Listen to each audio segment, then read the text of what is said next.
Oke, selamat datang di video tutorial ZW 3D.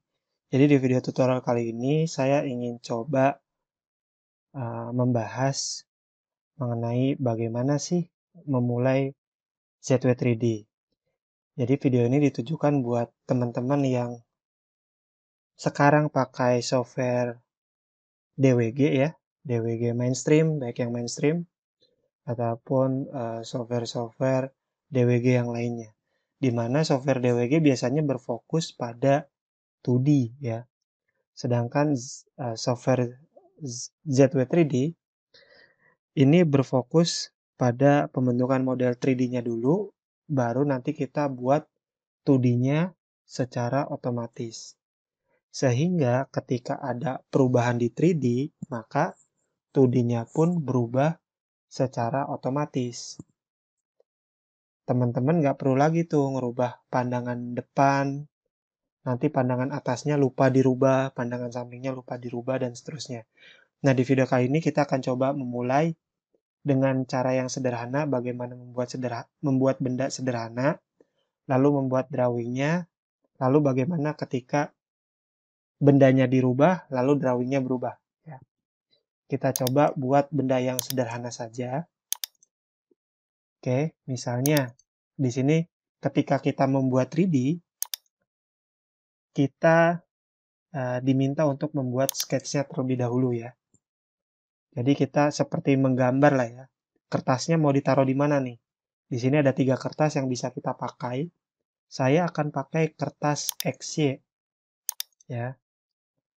Nah, kalau saya sudah ada di kertasnya ya, saya tinggal membuat gambarnya. Di sini ada banyak sekali tool-tool gambar yang bisa saya pakai. Karena ini video yang sederhana ya, saya akan coba membuat benda yang sederhana. Saya buat kotak aja deh. Ya, kotak pakai yang ini, pilihannya dari corner ya. Dari sini ke sini. Ya, kalau udah checklist. Saya nggak usah pikirin ukurannya terlebih dahulu. Jadi tinggal klik aja. Kalau udah jadi bentuknya, baru saya ganti ukurannya. Misalnya 75. Tinggal di double klik aja. Ini 125, enter. Ya. Setelah saya selesai membuat sketch, saya tinggal exit. Ya. Kalau saya udah exit, saya tinggal kasih ketebalan. Nah, untuk memberi ketebalan, di sini ada tool namanya extrude. Ya, saya pilih extrude di sini. Nah, di sini saya tinggal masukkan aja ketebalannya mau berapa. Misalnya di sini 30. Enter. Ya, atau nanti saya ganti di sini juga bisa. Sama aja. Kalau udah, checklist. Nah, ini kan udah jadi nih. Mungkin saya pengen bikin lubang di tengah. Soalnya ini fungsinya nanti misalnya buat spacer gitu. Ya, saya kasih hole di sini. Nah, untuk hole, peletakannya saya ingin ada pas di tengah-tengah nih. Nah, di sini saya bisa pakai, kan ada banyak banget nih. Nah, nggak usah dipusingin, kita pelajarin aja dulu yang sederhana. Di sini bisa kita pakai pilihan between. Ya, kalau between di sini saya tinggal pilih titik sini dengan titik sini sebagai referensi ya. Jadi 2 titik dipilih, dia akan ada di antaranya, ya, between. Persennya ya 50. Kalau udah checklist. Oke. Nah, untuk ukuran lubangnya kita bisa atur di sini. Tuh. Enak banget, udah ada gambarnya juga. Jadi kita tahu nih D1 ini artinya apa? Oh, D1 diameter lubang. Ganti misalnya 30, enter. Kedalaman lubangnya berapa? Misalnya saya pengen tembus, true all. Ya, kalau udah checklist. Nah, di sini kita udah jadi nih bendanya. Sekarang kita bikin gambar kerjanya. Kalau udah new lagi, kita ke drawing ya. Drawing pilih aja misalnya yang A4 horizontal ISO. Nah, di sini ada banyak banget template. Teman-teman bisa fokus di template yang ISO aja ya. ISO aja kita pilih yang A4 horizontal ISO. Oke. Nah, di sini saya nggak suka ada grid ya, ada titik-titik, saya hilangin aja. Oke. Nah, gimana cara bikin gambar kerjanya? Tadi kan saya udah bikin gambar 3D-nya nih. Nah, di sini saya tinggal ke standar.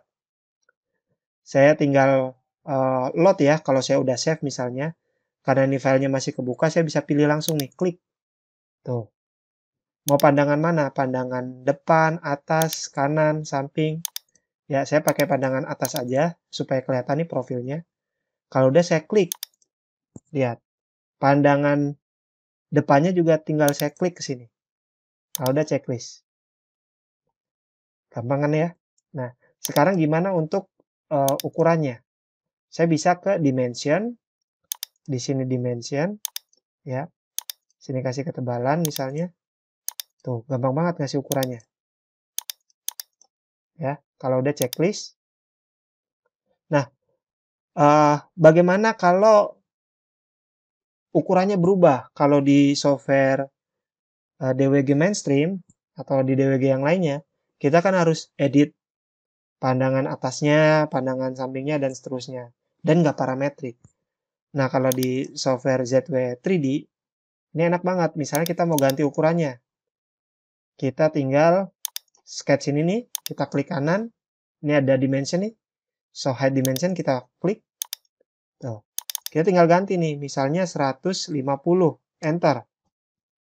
Ya. Apa yang terjadi di drawingnya, maka panjangnya juga berubah.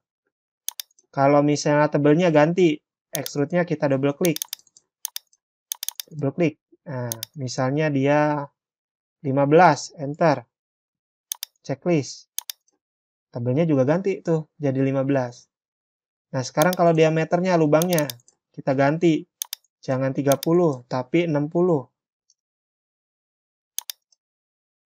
Belum di enter ya. Ini kita ganti dulu 60, belum di checklist. 60, checklist.